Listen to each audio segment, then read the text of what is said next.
नमस्कार और साक्षी न्यूज नाटक और आप सभी का स्वागत है। क्या आपने कभी देखा है कि अदालत अगर किसी व्यक्ति को किसी मामले में दोषी पाते हुए उसे सजा सुना दे तो दोषी व्यक्ति या उसका समुदाय सड़कों पर हंगामा करने लगे?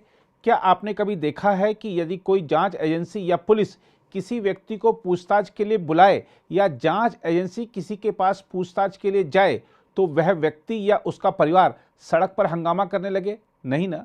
जब देश का आम व्यक्ति कानून का पालन करता है, नोटिस मिलने पर जांच एजेंसी के समक्ष हाजिर होता है, सजा सुनाए जाने पर जेल जाता है या उस फैसले को चुनौती देता है, तो वीआईपी व्यक्ति ऐसा क्यों नहीं करता?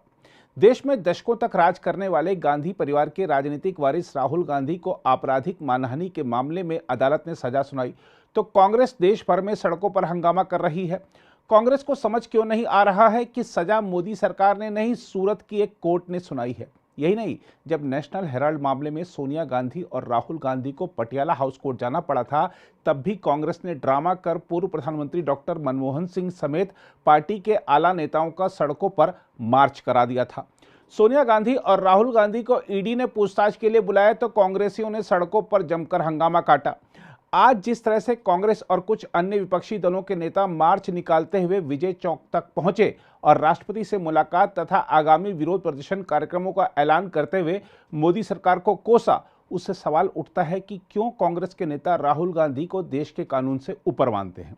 जब 2 साल की सजा सुनाए जाने पर कई अन्य सांसदों और विधायकों को संबंधित सदनों की सदस्यता गंवानी पड़ी तो राहुल गांधी को क्यों छूट मिलनी चाहिए? बहरहाल, आज देखते हैं विपक्षी सांसदों के विजय चौक तक मार्च के दौरान कांग्रेस तथा अन्य दलों के नेताओं ने क्या कहा। देखिए, आज सभी पार्टी के एमपीज और फ्लोर लीडर्स हमारी जो डिमांड जेपीसी का था और है, उस डिमांड को लेकर हम सभी लोग आज फिर एक बार यहाँ विजय चौक पे प्रदर्शन कर रहे हैं। एक बात तो इससे साफ और जाहिर होता है कि मोदी जी जनता से कुछ छुपाना चाहते हैं।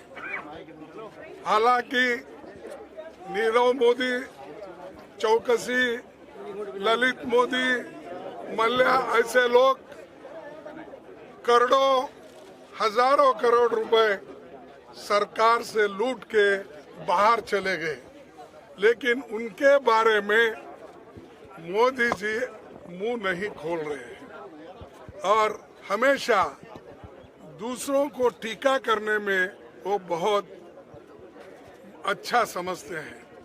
आज मैंने बीजेपी का एक कमेंट सुना कि कांग्रेस और अपोजिशन के लोग बैकवर्ड क्लास के खिलाफ बात कर रहे हैं। अरे भाई, बैकवर्ड क्लास जो चोरी करके भाग गए वो बैकवर्ड क्लास के हैं? बताओ मेरे को कोई बैकवर्ड क्लास का आदमी हजारों करोड़ लेके चले गया, घपला किया और 12 लाख 2.5 साल में अगर किसी ने कमाया है तो अदानी ने कमाया है। वो कमाने के लिए अगर कोई मदद किया है तो मोदी जी ने किया है। हम अदानी की बात कर रहे हैं तो ये बीच में झगड़ा लगाने के लिए बैकवर्ड क्लास, फॉरवर्ड क्लास बोल रहे। अरे पैसे जो हड़प कर रहे हैं उसके लिए हम तो जेपीसी चाहते हैं। यहाँ पर बैकवर्ड फॉरवर्ड का सवाल कहाँ आ गया? ये एक तरफ, और दूसरी तरफ जो हमारा एक ही मुद्दा है, जो जनता का पैसा है, LIC का, आपका भी पैसा लगा हुआ है, सामान्य जनता का पैसा उसमें लगा हुआ है, और बैंक में जो डिपॉजिट रखते हैं वो भी सामान्य जनता का होता है। ये सब पैसा निकालकर लोन देकर उनकी जो कितनी उनकी असेट है उसका कोई ब्यौरा उन्होंने नहीं लिया। जैसा पूछते गए वैसा अदानी उनको मिले, ये सारी चीजें उन्होंने पूछी। क्या ये गलत है? पार्लियामेंट में इंफॉर्मेशन लेना गलत है? और इसलिए वो आज राहुल जी को भी बोलने नहीं दे रहे और उनके लिए एक्सप्लेनेशन, उनको एक्सप्लेन करने के लिए भी वो नहीं दे रहे। इसका मतलब क्या है कि हम लूटते रहेंगे, तुम मुंह बंद करके रहो, ये उनकी चाल है। और अब आज भी कोशिश किए राहुल गांधी जी बोलने के लिए, उन्होंने चिट्ठी लिखी थी और 3 दिन पहले भी उन्होंने चिट्ठी लिखी थी कि मुझे बोलने के लिए आप परमिशन दीजिए। मेरे खिलाफ 4 मिनिस्टर्स पार्लियामेंट में बोले हैं, मुझे भी वही हक दो जो जिस मेंबर्स को या जिस मिनिस्टर को आपने हक दिया है। तो फिर भी उन्होंने माना नहीं।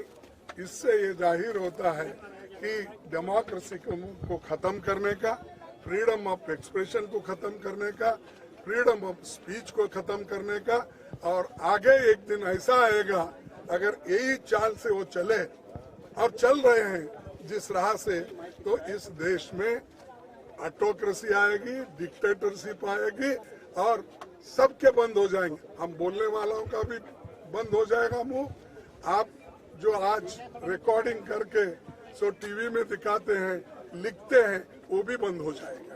तो इसीलिए सबके लिए लड़ रहे हैं हम, जमहूरियत को टिकाने के लिए, संविधान को बचाने के लिए, freedom of speech and expression को बचाने के लिए हम कोशिश कर रहे हैं। और जो सच बोलते हैं उनको जेल में डालने की कोशिश वो करते हैं। सिर्फ एक ही पार्टी का नहीं, कांग्रेस का मैं बोल रहा हूँ, सभी पार्टी के लोग आज जितने भी अपोजिशन पार्टीज है जो सच बोल रहे हैं, ठीक ढंग से है, उनको भी सताने का काम कर रहे हैं। तो एक पार्टी सभी पार्टियों को वो अपना डंडा चला रहे हैं। तो ईडी का धमकी दे रहे हैं, सीबीआई का धमकी दे रहे हैं, और ये धमकियां जो वो लोग दे रहे हैं इसलिए दे रहे हैं कि डेमोक्रेसी में कोई बात न करे और उनके खिलाफ कोई बात न करे। ये उनकी मंशा है, लेकिन हम रुकेंगे नहीं। हम अपनी बात को रखते जाएंगे, लड़ते जाएंगे और देश बचाने के लिए, डेमोक्रेसी बचाने के लिए, संविधान बचाने के लिए पूरी कोशिश हम सभी लोग मिलकर करेंगे। हम आपको यह भी बता दें कि आज भी संसद के दोनों सदनों की कार्यवाही हंगामे के चलते बाधित है। इस बीच केंद्रीय मंत्री भूपेंद्र यादव ने गुजरात की एक अदालत द्वारा राहुल गांधी को आपराधिक मानहानि के मामले में दोषी ठहराए जाने पर सवाल उठाने के लिए कांग्रेस पर निशाना साधते हुए पूछा है कि क्या वे खुद को देश के कानून से ऊपर समझते हैं। अन्य पिछड़ा वर्ग से ताल्लुक रखने वाले बीजेपी के नेता भूपेंद्र यादव ने कहा कि अदालत ने कानूनी प्रक्रिया का पालन करते हुए राहुल गांधी को दोषी ठहराया है। और राहुल गांधी का ये लगातार अपशब्द कहना, झूठ कहना, असत्य कहना, ये उनकी एक आदत में शुमार है। और केवल किसी जाति या समाज को अपमानित करना नहीं, बल्कि उन्होंने तो लंदन में जाकर पूरे भारत का संविधान, भारत की लोकतांत्रिक प्रक्रिया, उसको अपमानित करने का कार्य किया। कोई भी देश का राष्ट्रीय नेता जाकर के भारत के लोकतंत्र के लिए विदेशी शक्तियों का आह्वान करे, देश का सबसे बड़ा अपमान है। और हमारे देश की जिस संसदीय परंपरा को, जिस संसदीय वाद विवाद को पूरे दुनिया में मान्यता दी जाती है, उस पर अनर्गल आरोप लगाना, उस पर झूठे आरोप लगाना, ये इस बात को सिद्ध करता है कि राहुल गांधी न केवल लगातार इस तरह का ऑफेंस करने के आदी रहे हैं, उनकी मनोवृत्ति में ही छोटे समाजों के प्रति, ओबीसी समाज के प्रति इस तरह के अपमान करने की भावना उनके शब्दों से प्रदर्शित होती है। अगर आप भी लेना चाहते हैं देश दुनिया की तमाम जानकारी, तो आज ही सब्सक्राइब करें हमारे चैनल को। साथ ही नीचे दिए बेल आइकन को जरूर दबाएं ताकि हर अपडेट आप तक पहुंच सके।